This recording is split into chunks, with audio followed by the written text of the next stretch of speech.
Good afternoon, ladies and gentlemen. Once again, this has come about as something that's going on in my workshop that's given me some grief.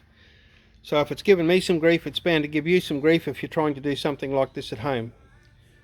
I thought I'd take a couple of minutes and just show you. This is off a late model monoshock RS, and it came in for a reseal. It was leaking out of the pushrod rubbers, and that's all. And it was also leaking out of a tappet cover because of a stripped thread in one of the retaining bolts in the head.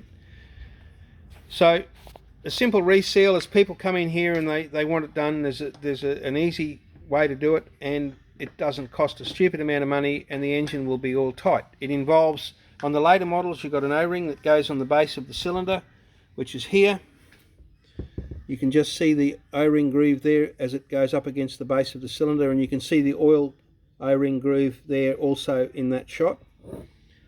This one's got new rings in it now. We decided, with reference to the customer, that we'd go ahead and do a bit of a refresh on it. Heads are new. I only ever use new complete sets. I don't believe, unless it's an absolute mission for somebody who hasn't got any money, in replacing just the exhaust valves and guides. If I do the heads, to do the heads costs the same amount of money either way in my subcontractor, who I've been using for 30 years. So it's only the price of a valve kit as against two guides and two exhaust valves, and for that you get new guides, new valves, new collets, and new springs. Very few people replace the springs in the bike when they replace the valves and the guides, and they're, whatever they are, between 25 and 45 years old, going up and down at a zillion times a minute.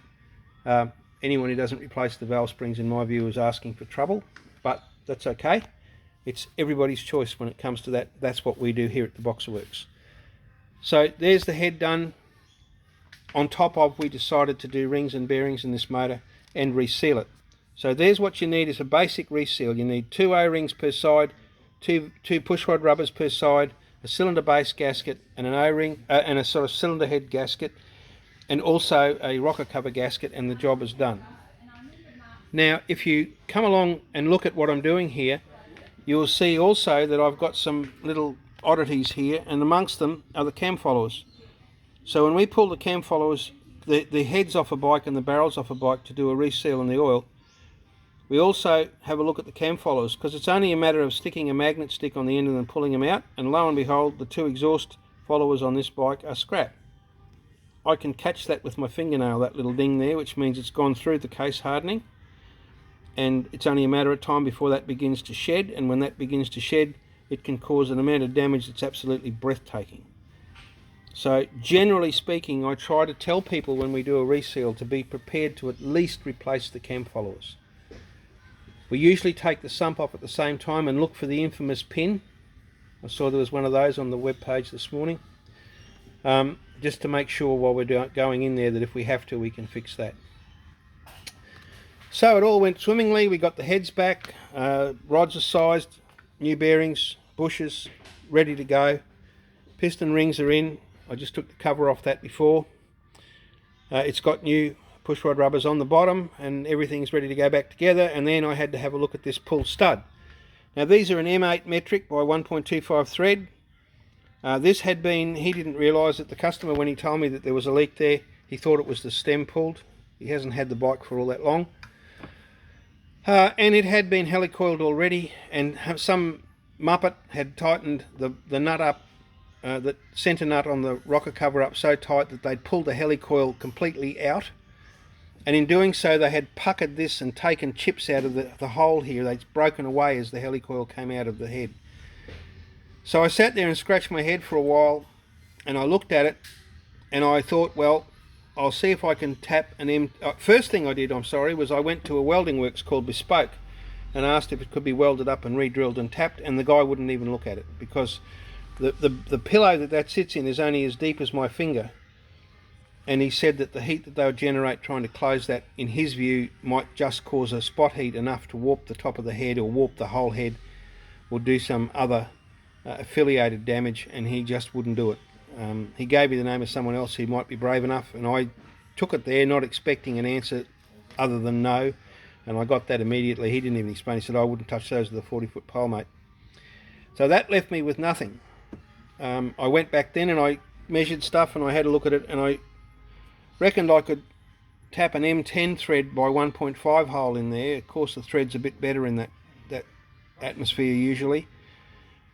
And what I did was I got a cap bolt that was long enough, an M10 by 1.5 cap bolt. I cut the shank off it, then I machined it down to an M8 and cut a thread in it. And then the idea was I was going to file down a nut, this is it here, and I was going to fit it into the hole which is in the middle of there. You can see the end of the thread sticking through there like that, and screw it up on the back of the nut, Loctite it there so it couldn't pull out and wouldn't pull against the thread that was in the head, which, because of the way the helicoil got pulled out, the M10 thread that cut in there wasn't really to my liking. So in the end I went through with a 10.4 mil tapping bit, and I tapped M10 helicoil into the head. These are helicoils here. That's a 1x, that's a 2x.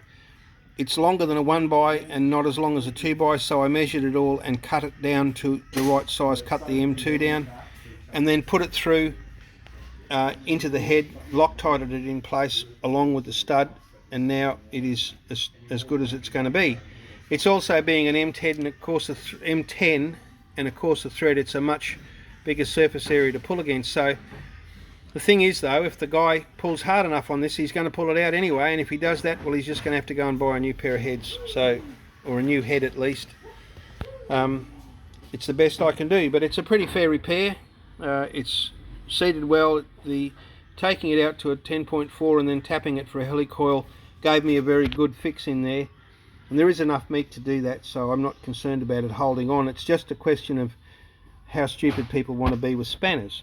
And that's the next thing. We see here all day, every day, damage caused to threads and strip bolts and all sorts of just horrendous things that people do to these bikes, who don't understand what tight is as opposed to stupid tight. Now I'm going to show you something. It just shows you how this works. These are all 3/8 drive. These are the three main ratchets that I use on the bikes. That's a dumpy. It's a 3/8 drive with a quarter on the other side. It's a very handy little tool, but that's a 3/8 drive. It's only got a handle that long. This one I've had since, I can't remember, a long time. It's a KC Pro-Am from the days when they were good spanners, and I've used it for, I don't know, a long time, and I love that spanner. It's my favourite, or that ratchet handle I should call it. And this is a Sid Chrome, same size, all take the same size. It's got probably 35% more handle than that, and that's got maybe 50% more handle than that. They're all 3/8 drives. They all give you different leverage when you start to pull up tightly on a nut. And what you think is tight with a spanner that's got a handle a foot long is going to be strip value on one that's got a handle 6 inches long. And that's what the problem is. People don't know the feel of a nut. They don't know the right spanner to use. They don't know how it should feel, so they pull things up thinking they're going to stop an oil leak. And another thing that causes strip threads, so many of them in final drives particularly, is people will not reuse the crush washers. They will not throw away the crush washers. They reuse them, and they are already work hardened and compressed. They pull them up tighter and tighter and tighter to try and stop an oil drip, which they will never do until the thread comes out. Then in the final drive, you've got to take the final drive off and take the input side to pieces to get another helicoil in there so they can do it again. It's very frustrating. Point I'm trying to make is, if you really want to work at home and you're not confident that if you are inexperienced and you think the front wheel is going to fall off if you don't pull it up so tight that your earwax is popping out, then get a manual, read the torque value of it, and invest $50 or $100 on a decent torque wrench. My Warren and Brown 3/8 torque wrench cost me over $300 Australian. So that's what I use on big end bearings and anything that requires finesse, like cylinder head bolts. I've got 1/4 inch drives, I've got 1/2 inch drives. Everything on that bike in the Haynes manual has got a torque value. I recommend, if you're not sure, that you use that torque value, and you will be safe unless somebody's got to it before you. That ends the rant for the day. I hope that you get something from this video. Take care, ride safely, and stay well.